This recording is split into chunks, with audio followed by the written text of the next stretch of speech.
Frater Diakon, Suster, saudari-saudaraku yang diberkati Tuhan, selamat pagi.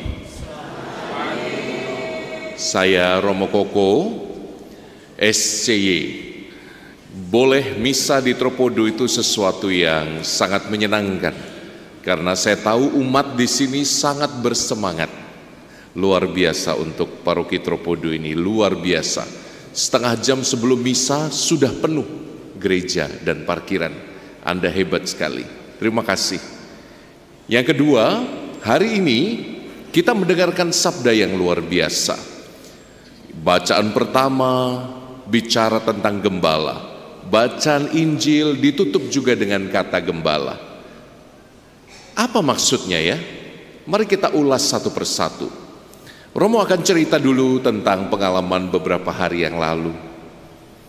Ketika saya hendak misa di salah satu kapel susteran, kebetulan suster ini punya daycare. Jadi ada anak-anak yang selalu tinggal di sana, kemudian dititipkan oleh orang tuanya, nanti pulang kerja orang tuanya baru mengambil. Dan anak ini, ya karena saya tidak pakai jubah, dia tidak tahu siapa saya, tidak kenal. Lalu apa yang terjadi? Dia dengan enteng saja itu anak-anak kecil itu menghubungi saya, salim. Dia langsung melihat dengan matanya yang polos, "Om, gendut sekali."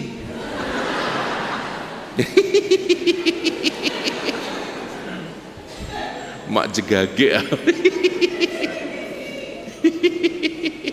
Lalu dia bilang, belum sampai di situ, belum cukup. Dia mengatakan, Om ini mirip itu loh Om, presidennya Korea Utara,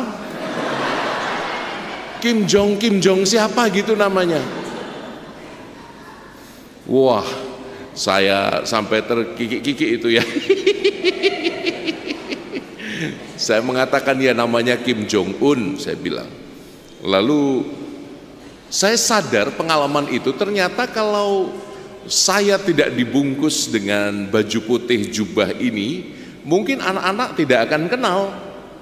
Kalau domba tidak mengenal gembalanya, maka gembala bisa dikira siapa saja termasuk Kim Jong Un. Dan ini yang menarik. Saudari-saudaraku yang terkasih dalam Kristus, menjadi gembala adalah panggilan kita semua. Bukan hanya kami yang memakai jubah. Dengan menerima Yesus di dalam diri Anda, kita semua dipanggil untuk menjadi gembala. Betul. Dalam tataran apapun Anda dipanggil untuk menjadi gembala. Karunia kegembalaan itu apa toh? Karunia kegembalaan itu karunia untuk mengatur, memimpin dan melindungi, layaknya seperti gembala domba. Anda tahu kalau di Israel gembala-gembala itu, ada yang pernah ke Tanah Suci? Angkat tangan. Ke Israel? Pernah ya? Ya, Anda pasti biasanya disetopkan di padang rumput lalu melihat penggembala asli di sana. Dan mereka itu mengenal dombanya satu-satu, dan domba itu kenal suaranya. Luar biasa menurut saya. Dan semuanya nanti ngumpul kalau gembalanya itu bersiul atau meniup tanduk itu, nanti semuanya berkumpul domba-dombanya itu. Luar biasa. Saya sampai terkagum-kagum itu. Ada satu romo di Pulau Jawa juga yang punya hobi menggembalakan anjing. Anjingnya ada 15 romo ini. Bukan SCY tapi romo diosesan di satu keuskupan, dan dia untuk memudahkan mengingat nama karena kiriknya itu 15, semua anjingnya itu dikasih nama Sini. Tahu kenapa dia kasih nama Sini? Semuanya sini, lalu 15-nya datang. Maka namanya Sini semuanya. Lah saya tanya loh, ini siapa romo? Sini. Ini jantan, yang perempuan ya Sini juga. Ini 15-nya Sini. Nah, Anda yang hobi pelihara anjing, mbok dijenengi kabeh Sini. Dan mungkin kalau punya anak lebih dari 3, Boleh dikasih nama sini semua anaknya itu. Sini, sini. Jadi menarik sekali. Karunia kegembalaan itu rupanya adalah karunia untuk meregulasi, mengatur, memimpin. Dan itu dimulai dari kita. Saya merasa generasi-generasi muda sekarang, anak-anak yang masih sekolah, kuliah, pekerja-pekerja muda, sepertinya makin krisis untuk memimpin dirinya sendiri. Betul tidak? Mau bukti? Periksa kamar mereka. Apakah kamarnya itu rapi, tertata, semuanya bersih, harum, mewangi, mengkilat? Apakah mereka sendiri yang mengatur? Coba sekarang yang anak-anak angkat tangan. Anak-anak itu yang belum nikah. Suster masih anak-anak berarti. Kamarnya anak-anak dibereskan oleh papa mama, oleh siapa? Oleh siapa yang membereskan kamarmu? Siapa yang membereskan bed setiap hari? Siapa? Anak-anak. Siapa yang membereskan? Sopo yang beres ke kamarmu? Malah guyu. Sopo yang beres ke kamarmu? Kamu tah? Kamu yang bereskan? Hah? Enggak. Siapa yang beresin, nak? Isin deh. Mama yang bereskan. Mama, Tuhan sayang padamu mama, luar biasa. Memang tugas mama itu lengkap ya. Mulai dari masak, memandikan, membereskan anaknya, kamarnya, masih harus ngurusi anak yang paling tua alias suaminya. Dan anak-anak zaman sekarang kalau tidak diajarkan untuk meregulasi hidupnya dengan baik, Romo kok khawatir ya, nanti tidak akan punya kapasitas untuk menggembalakan keluarganya masing-masing. Betul? Mbok, anak-anak mulai dari sekarang diajarkan untuk bekerja tangan. Banyak keluarga menghindarkan anaknya dari pekerjaan tangan. Karena apa? Anakku sudah capek. Anakku sudah letih. Sekolah sudah bawa koper. Ada yang anak-anaknya sekolah sudah bawa koper karena tidak kuat lagi dipanggul, bukunya terlalu banyak. Ada beberapa ada itu. Anak zaman sekarang salibnya itu koper karena isinya buku tok 25, 30 bukunya.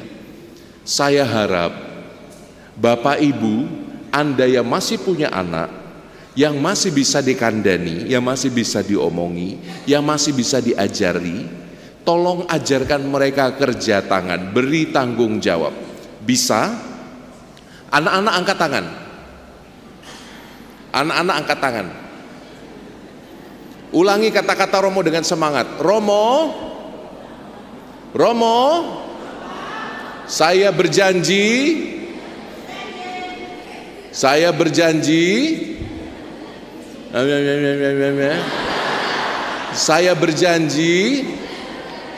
akan membereskan kamar tidur saya sendiri.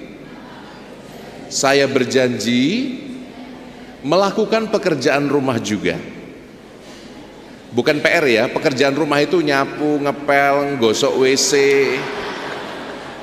Itu tuh ada anak-anak itu yang saya tahu itu, anak-anak itu masih belum nikah itu, angkat tangan itu, yang dewasa muda itu, yang duduk sama papa mamanya itu.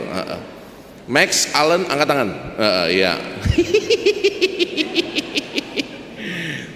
Jadi anak-anak harus diajari untuk kerja tangan, saudari-saudara, oke? Bertanggung jawab atas hidupnya. Dan juga yang saya perhatikan, para ayah, Anda harus sadar, Anda juga punya karunia kegembalaan. Ada yang sudah menikah, boleh angkat tangan? Para suami, para ayah. Angkat tangan para suami, para ayah. Kalau tidak mau angkat tangan, rezekinya berat. Lihat aja.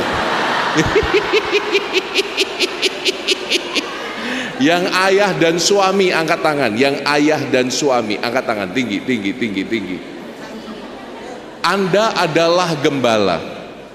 Anda adalah gembala yang pegang tongkat untuk keluarga Anda.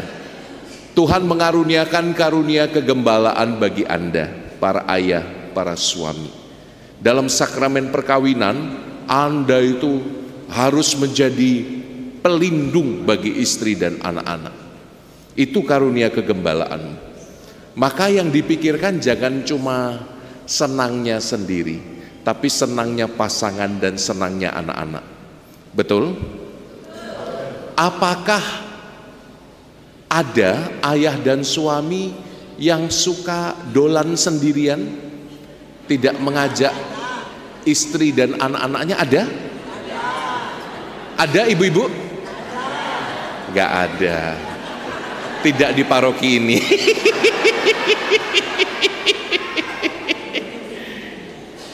Apakah ada ayah dan suami yang rajin setiap malam menggandeng tangan istrinya untuk berdoa?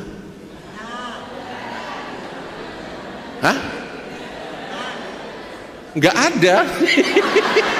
Waduh, gawat. Papamu berdoa nggak? Berdoa. Wah, tepuk tangan nih, hebat nih, papanya ngajar berdoa sebulan sekali. Berapa lama sekali biasanya? Tiap malam tak? Tiap malam ngajak berdoa. Bagus sekali ya. Ini contoh teladan yang baik untuk seorang suami dan ayah. Hebat. Surga tidak jauh darimu. Jangan cepat-cepat masuk, dekat saja. Ingat, Anda adalah gembala dalam keluarga. Untuk semua hal yang terjadi dalam keluarga, sang kepalalah yang mengatur dan bertanggung jawab. Ingat baik-baik. Termasuk kalau keluarga Anda sedang mengalami gangguan spiritual. Anda bisa datang ke romo, tentu saja bisa datang ke suster, frater, diakon. Anda bisa datang ke pasturan minta doa, tapi ingat, kalau Anda mengalami gangguan spiritual, bapak-bapak itu yang pertama kali harus pasang badan, karena Anda gembalanya. Romo, di rumah saya Romo ada penampakan, ada pocong Romo. Rupanya itu Romo Hudrin yang sedang lewat pakai jubah.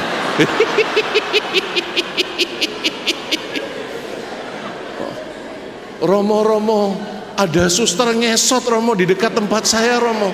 Rupanya itu suster Alma yang sedang liburan. Jadi Anda jangan takut, Anda jangan gentar. Karunia para ayah, para suami, doakan keluarga Anda jadi tameng. Anda yang pegang tongkat keluarga itu, hadapi. Kalau ada penampakan-penampakan gangguan spiritual yang datang di rumah Anda, datangi. Ojo melayu, malah lari kecepret. Anda harus datang, hadapi. Dalam kuasa darah Yesus, dalam roh kegembalaan yang aku punya dari Tuhan, dalam roh kegembalaanku untuk melindungi keluargaku, aku memerintahkan engkau, roh-roh jahat, untuk pergi dari rumah kami. Kalau ketemu kuntilanak, aku perintahkan engkau untuk salin baju dengan kain yang lebih bersih.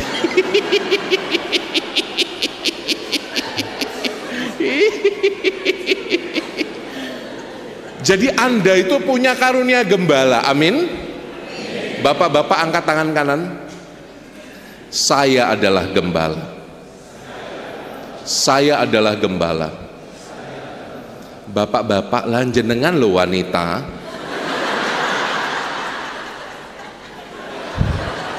Bapak-bapak angkat tangan. Saya adalah gembala, dan saya sungguh mau menggunakan kuasa kegembalaanku.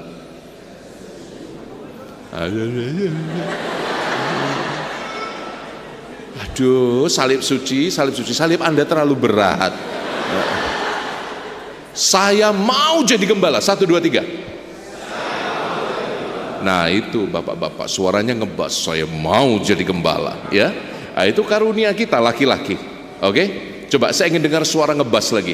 Saya mau jadi gembala. Jangan suara ini ya. Saya mau jadi gembala. 1, 2, 3. Saya mau jadi gembala.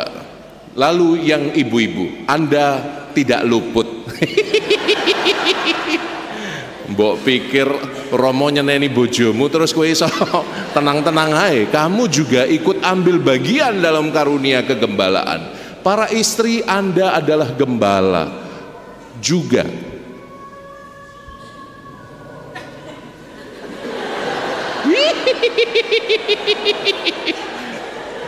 Suara apa lagi? Kok ada lagu lengser wengi, lengser wengi. Saudari-saudaraku yang terkasih, para istri, para ibu, angkat tangan. Para istri, para ibu, ingat, banyak juga ya, saya ingin melihat wanita muda yang belum punya pasangan dan sudah cukup umur untuk menikah. Angkat tangan. Ada? Oh, malu-malu. Tapi para istri, para ibu, Anda adalah gembala. Anda adalah guru teladan bagi anak-anakmu. Kalau Anda, sering saya menemukan anak-anak yang omongnya kasar. Nah itu ya, ngomong-ngomong kasar itu ya, apa ini Romo blip gitu, jadi Romo sensor. Yang depannya D itu loh. Tahu ya? Jadi kadang-kadang udah bisik-bisik. Kadang-kadang tanpa sadar teladan para mama itu ditiru oleh anak-anak. Mengapa sekarang banyak anak SD itu saling membuli? Bahkan beberapa kali kita dengar anak SD membunuh temannya sampai mati. Mengerikan sekali. Mereka belajar bukan hanya dari sosial media, tapi dari mama. Kalau mama gagal membatasi medsos, membatasi gadget, membatasi game, kalau mama tidak cukup rajin untuk ngajak ngobrol anak-anaknya supaya tidak rewel, dibukain YouTube, ditontoni YouTube sambil makan supaya tidak rewel. Ada anak-anak yang pernah mengalami itu. Anak-anak yang mengalami dikasih YouTube, angkat tangan sama mamanya, angkat tangan. Romo mau lihat. Naik separuh turun lagi, naik separuh turun. Iya, nggak dikasih YouTube tapi kamu nyolong-nyolong lihat. Ayo, salah mulai. Tapi ada orang tua yang ingin praktis, mamanya repot dengan banyak hal, tidak punya banyak waktu untuk menemani anaknya makan, diputarkan YouTube. Hati-hati, Anda sedang tidak menjadi gembala. Anda sedang tidak menjadi gembala. Romo baru saja menangani dan mendoakan satu kasus adiksi anak usia 4 tahun. Kemarin dalam KRK penyembuhan, Romo mendoakan satu anak yang adiksi gadget sejak kecil karena pandemi berkepanjangan, ingat, lalu anaknya diberi YouTube dari bayi. Akibatnya apa? Frontal lobnya menyusut, amigdala, pengatur emosi di bagian otak reptil kita di belakang itu juga mengecil. Dan kalau gadgetnya diambil, dia tantrum sampai kejang, matanya terbalik ke atas, mulutnya berbusa, karena otaknya sudah biasa dialiri dengan hormon dopamin, oksitoksin, hormon sukacita, hormon kesenangan kalau buka YouTube. Coba deh, anak-anak yang makin lama nonton YouTube, main game, Anda sedang membunuh anak Anda. Tada! Semuanya hening. Mama-mama yang punya keprihatinan ini, angkat tangan dong. Mama-mama yang semakin sulit mengatur anaknya dan gadgetnya, angkat tangan. Mama-mama ada? Nanti minta doa sama Romo. Angkat tangan, angkat tangan. Nanti minta doa sama Romo ya, kita doa bersama. Karena saya melihat ini ada unsur spiritualnya juga. Maka para ayah, tanggung jawabmu semakin berat. Apalagi kalau anak-anakmu masih kecil, masih muda. Romo berharap karunia kegembalaan yang kita terima, yang kita dengarkan dalam Injil, dalam bacaan-bacaan hari ini, Anda pakai benar-benar. Mari kita bersama-sama menjadi gembala.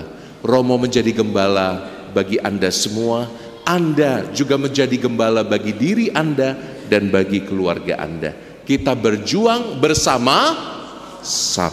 Kemuliaan kepada Bapa dan Putra dan Roh Kudus.